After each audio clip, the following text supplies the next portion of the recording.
안녕하세요, 진이었습니다.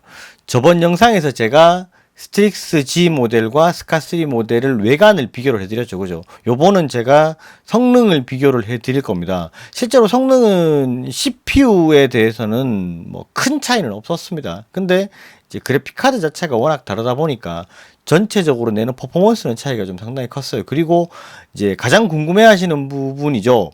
발열이 어느 정도 수준이냐, 뭐, 이제 보통 일반적으로 말하기에 i7에 뭐, RTX 그래픽 카드가 들어가 있는 거는 올여름 버티겠나? 이렇게 말씀하시는 분들이 상당히 많으셨어요. 뭐, 이제 그 정도의 발열은 아니었는데, 약간은 좀 있습니다. GTX에 비해서는 RTX가 발열이 좀 더 있었고요.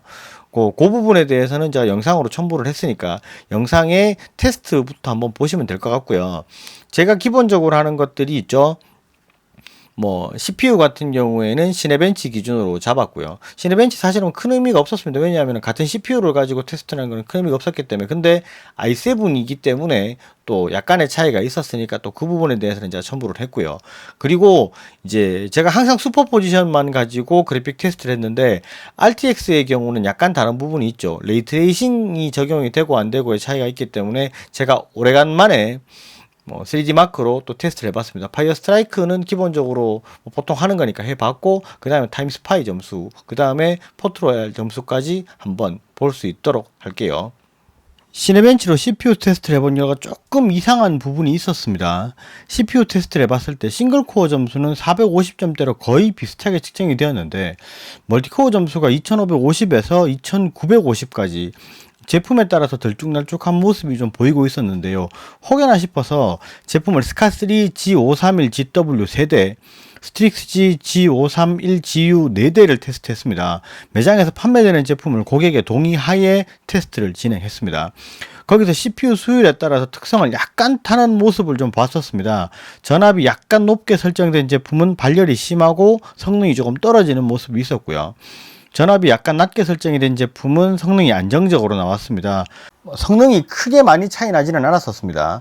발열이 심한 제품은 최대 90도까지 올라가면서 성능이 조금 덜 나오는 모습이 있었고요. 낮은 제품은 83도 정도까지 올라가면서 무난한 모습을 보였습니다. 온도가 높게 나오는 제품은 전체 7대 중에서 2대 정도 수준이었고요. 언더볼팅으로 해결이 가능한 정도의 수준이었습니다. 그 다음은 슈퍼포지션 점수입니다. 그래픽카드의 조건만 다르게 해서 측정을 하기 위해서 CPU는 i7 9750H에 메모리는 16기가로 통일해서 측정을 했습니다. 먼저 1080 미디엄에서 RTX 2070은 전체 점수 14261점이고요. 평균 프레임 106프레임 정도 수준 나왔습니다. 그리고 GTX 1660 Ti는 1621점이고요. 평균 프레임은 79.44프레임 나왔습니다. 그리고 1080 하이에서는 RTX 2070은 1451점이고요. GTX 1660 Ti는 7806점 나왔습니다. 그리고 1080 익스트림에서는 RTX 2070은 4380점, GTX 1660 Ti 같은 경우에는 2965점이 나왔습니다. 실제로 좀 성능 차이가 많이 벌어졌었고요. 한 30% 정도 성능이 차이가 나는데 이것은 제가 저번에도 말씀을 드렸다시피 슈퍼포지션 같은 경우는 레이트레이싱을 어느 정도 적용을 하고 있고 그렇기 때문에 이런 부분에 대해서는 점수 차이가 약간 난다. 전체적인 점수는 조금 뭐 이렇게 차이가 나지만 게임 성능에 대해서는 조금 다를 수 있다라고 생각을 하셔야 됩니다.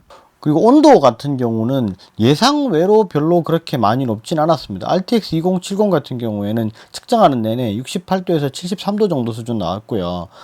GTX 1660 Ti 같은 경우에는 64도에서 69도 정도 수준으로 약간 더 낮게 나왔는데 실제로 RTX 그래픽카드가 상당히 좀 온도가 높을 줄 알았는데 조금 낮게 나와서 저는 뭐 개인적으로 만족했습니다만 사실 뭐 이 정도가 높다고 생각하시는 분이 있을 수도 있습니다. 그런데 게이밍 노트북에서 이 정도 온도는 사실 뭐 만족할 만한 수준이라고 보시는 게 맞을 것 같습니다. 자, 그리고 3D 마크 점수 보시게 되면 RTX 2070 같은 경우에는 파이어 스트라이커에서 16,244점이 나왔고요. GTX 1660 Ti는 13,229점이 나왔습니다. 그리고 다음은 포트로얄 점수인데요. 포트로얄 같은 경우에는 레이트레이싱 기능을 측정하는 거기 때문에 점수 차이가 좀 벌어집니다.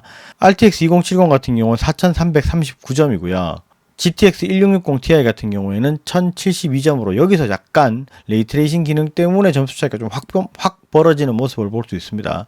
그리고 타임스파이 같은 경우에는 RTX 2070은 7256점, GTX 1660 Ti는 5660점 정도 수준입니다.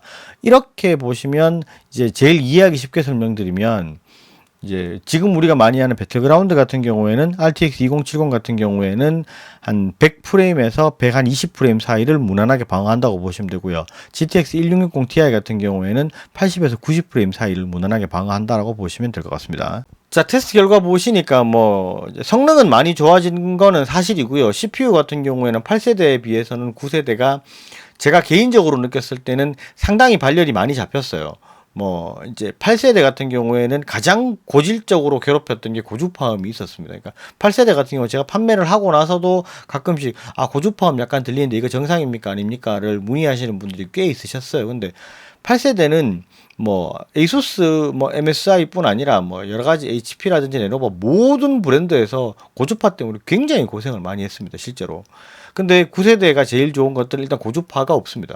뭐 거의 다 잡혀버렸고, 그 다음에 이제 발열 같은 경우에도 8세대는 기본 뭐 90도로 순간순간 팍팍 올라갔었습니다. 그죠? 근데 그런 경우는 거의 없어요. 지금 테스트를 해봤을 때 거의 한 80, 최고 온도를 83도에서 뭐 순간순간 86도, 85도 정도 수준까지는 올라가는데 거의 평균 80도를 넘어가지 않죠. 뭐 게임 구동을 맥시멈으로 하더라도 한 81도 정도 수준에서는 거의 방어를 하더라고요.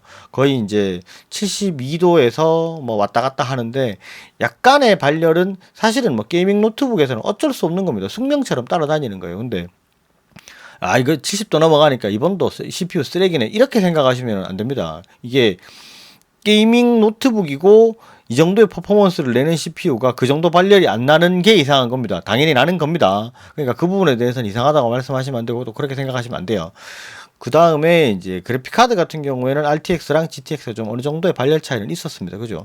대신에 성능이랑 이런 퍼포먼스의 차이가 있었으니까 요 둘은 금액을 생각을 하시고 구매를 하셔야 될 것 같고요. 사양을 한번 다시 짚어드리면 스카3 모델 같은 경우는 RTX 2070이 들어가 있는 2149,000원짜리 모델이고요. 스카3 모델 같은 경우에는 i7 기준으로 해서 1660 Ti가 들어가 있는 모델이 1,379,000원입니다. 성능 차이가 상당히 있습니다. 그러니까 그 부분에 대해서 생각하시고 또 금액 차이가 있으니까 그 부분을 감안해서 본인한테 필요하신 제품을 구매를 하시면 될 것 같습니다. 오늘 영상은 여기까지 하고요. 영상이 좋으셨으면 좋아요, 구독 꼭 부탁드리겠습니다. 감사합니다. 진이었습니다.